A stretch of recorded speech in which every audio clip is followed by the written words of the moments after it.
My question is this. I've been reading a book called the Urantia book, which has been described as the fifth epical revelation. And the reason I ask this question is because you've mentioned previously that heaven doesn't exist.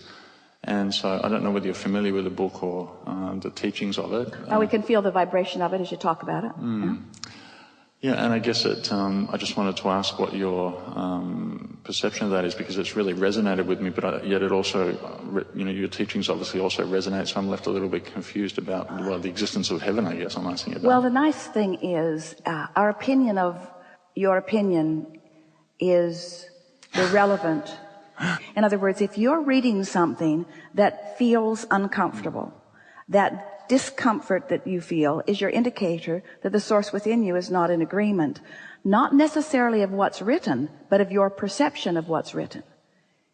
There are a lot of realities that are being lived in this physical time-space reality, and there are not two of you who are perceiving identically. So what humans are commonly doing with each other is that you yearn so much, you yearn for someone to understand your perspective. And we want you to cut that out. Because in your trying to explain yourself to each other in a way to get agreement from others, very often you are training yourself away from your own guidance system. You're training yourself away from your own expansion. And the more life causes you to expand, and the more you train yourself away from that expansion, the more uncomfortable you feel. And so, let us say this to you. We have never seen any of you pick up anything that has been written, created, produced by any other human that was in every case a perfect vibrational match to you and what's in your vortex. That isn't the premise that you came forth into this physical body. You didn't say, I'll go forth and I'll find the right path and I'll get with the right pack and we'll travel in the right circles and we'll say and do the right things. That isn't what you said. You said, I'll go forth and I'll mix it up and I will come to my individual awarenesses, because you have become who you've become before you came into this physical body. There was already plenty in your vortex that lets you know who you are. You are a lover. You were when you got here. And the first day that you found a reason to hate someone, you felt the discord of that hate. Because the source within you, no matter how justified you think you are in the pushing against of that injustice or that thing that you did not want to see, the source within you will not join you in that hatred, you see. And so this is a conversation that could go on for hours and hours and hours, because there are so many facets to the environment in which you live and so many premises that people are presenting from. And there's a whole lot that people are saying about non-physical that is so far from what it really is. The basic premise of most religions could not be more off from the way that it is. Most religion has you here being tested. None of that's true. Most religion has you here as inferior to that which is supreme. None of that is true. Most religion has you isolated and separated from that which is source, and condemned and punished for actions and behaviors. Source isn't doing any of that. That's why, in fact, guilt even exists at all. You couldn't feel so bad if source didn't love you so much. What about that? If source wasn't constantly loving you, you wouldn't feel so awful when you find a reason not to feel love. And if source wasn't constantly loving everyone else, you wouldn't feel so awful when you're blaming them either, you see.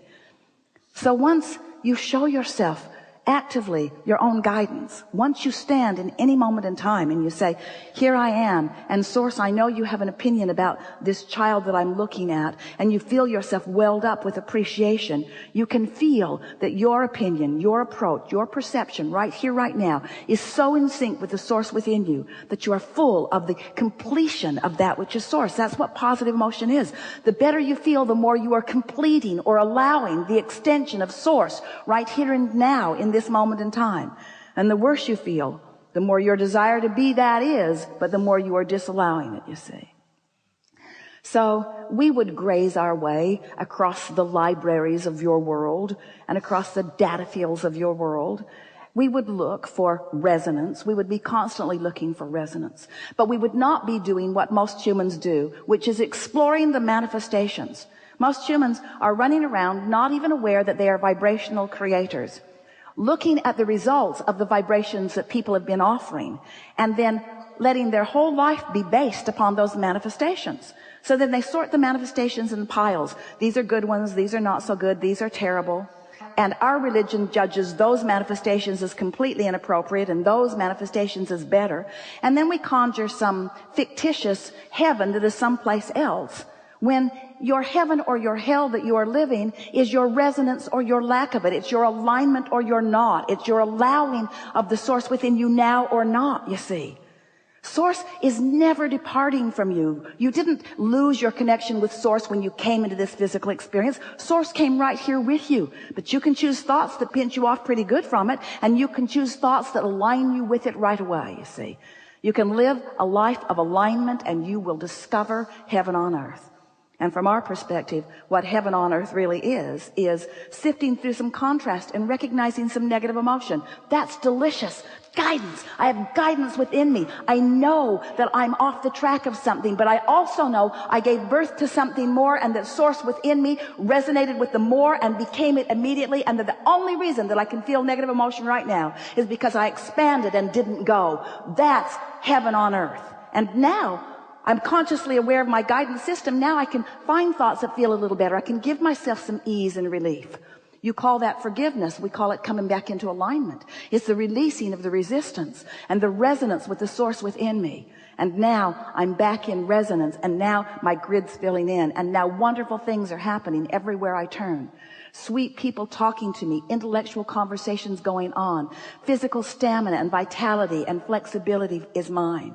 A feeling of well-being everywhere I look, it is beautiful. I'm zigging and zagging with the best of life. I'm on that vortex and all good things are mine. And there are people maybe clamoring around saying, hey, life isn't good, life isn't good, life isn't good, life isn't good. But I don't hear them. I'm not in the vibrational vicinity of them. I'm living pure positive energy. I'm living life in the way that I came forth to live, and standing as example of well-being to others.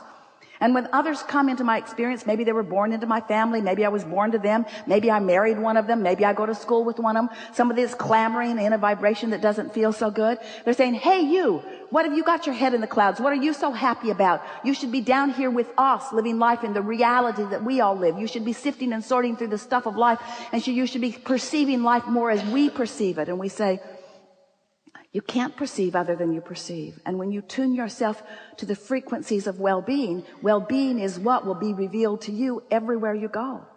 If we were standing in your physical shoes, we would no longer sift and sort the piles of manifestation. We would spend all of our conscious awareness in looking for the best feeling thought that we could find. We would tune ourselves constantly to the frequency that allows well-being. And we would stand as an example of that, so that when those who see us, they would understand that we are living the well-being that we have been talking about, teaching through the clarity of example as best you can. And you never get it done. You never get it done, and you cannot get it wrong. And the reason that you cannot get it wrong is because it is never done. So let's say you're standing in a place and you don't feel so good. And with good reason. Something happened. You looked at it. It hurt your feelings. You're out of whack. The very fact that you can feel negative emotion means there is a love right now that you are denying. You couldn't feel pain if love were not there. Don't you like knowing that? If there were not love that is more right for you and more available to you, you would never feel loneliness. Loneliness only exists because you're denying yourself the alignment with what you want. Are you getting this? You're getting this. Helpful? We liked it.